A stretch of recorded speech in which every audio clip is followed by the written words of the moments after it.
What's up, everybody? Wrapping up week 8. We've got our waiver wire pickups going into week 9. Who are we looking at? We got a few wide receivers and a tight end. No running backs on this one. But before we get into it, guys, smash that like for me. If it's your first time here, smash that subscribe. Hopefully you like the content, but let's get right into it.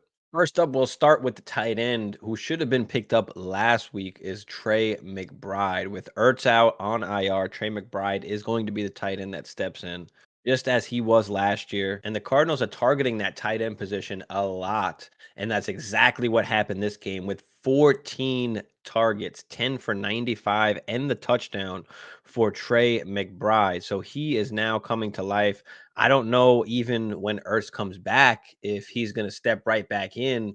McBride just may hold on to that role if he keeps playing like this. So if you are in need of a tight end, go pick up Trey McBride this week. I'll move on over to wide receiver and talk about Quentin Johnston. He's been in a few waiver wire pickup videos in the last few weeks for me just because he is that third option right now. And I think that towards the end of this season, as the season keeps on going, he will get more and more opportunities. And we saw in this game where Joshua Palmer, a little banged up with the injury to his knee, wound up coming out of this game early. And Quentin Johnson was the guy that benefited, wound up with 5 catches for 50 yards on 6 targets. Looked pretty good. We just have to be patient with Quentin Johnson, but I think as the season goes on, he's really going to start to progress. So make sure you go pick him up this week, especially if you have Joshua Palmer on your team. Not sure how bad this injury is or how long it will linger on. So go pick up Quentin Johnson and have him on your bench if Joshua Palmer continues to be limited or out with that injury. Next up, we've got Khalil Shakir, the Buffalo Bills, 6 catches for 92 yards on 6 targets. Second-year wide receiver, played really well in this game, but he was like the fourth option. You had Stephon Diggs and Gabe Davis both with 12 targets. Then you had Dalton Kincaid and then Khalil Shakir. I do like Shakir, especially out of that slot. Josh Allen likes to target that slot wide receiver. And Gabe Davis has been a guy that's been very, very much inconsistent. Not expect a 12 targets in this game, but he typically does not have that. He's very limited with his targets, but he does score touchdowns, very productive with those targets that he gets. But he typically doesn't hog a lot of the targets. So can Khalil Shakir become a more integral part of this offense going forward?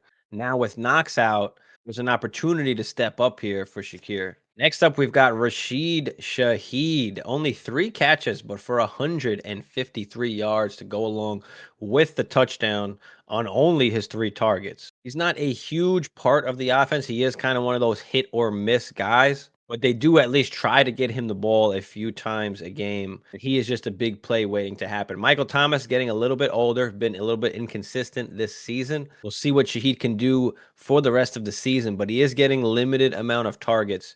It's just a matter of, is he going to catch that bomb or not? Is he going to have that big play or not? So a decent fill-in with some of the bye weeks and injuries that are happening. So grab Shaheed if you need someone to fill in on a dart throw. Next up, we've got Jahan Dotson. Wound up leading the team this week with 8 catches for 108 yards. He had 10 targets, which was second on the team to Terry McLaurin. So Terry McLaurin's still the big dog over there. He had a touchdown as well, but only 5 for 63.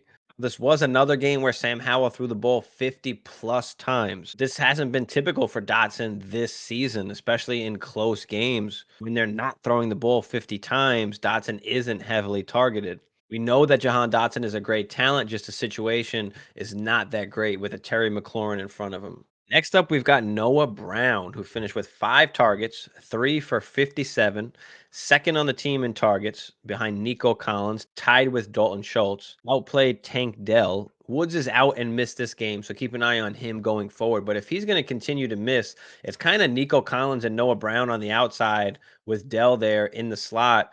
And it looked like Stroud was leaning more towards those outside receivers, at least in this game. Only 24 pass attempts for CJ Stroud, 16 completions. So there wasn't a ton to go around for this particular game. But N.BROWN could be a serviceable play if Woods is going to continue to be out. And last up, we've got Jonathan Mingo, Carolina Panthers, finished 4 for 62 on 5 targets, Still not heavily involved, but was second on the team in targets, only to Adam Thielen, who's been killing it.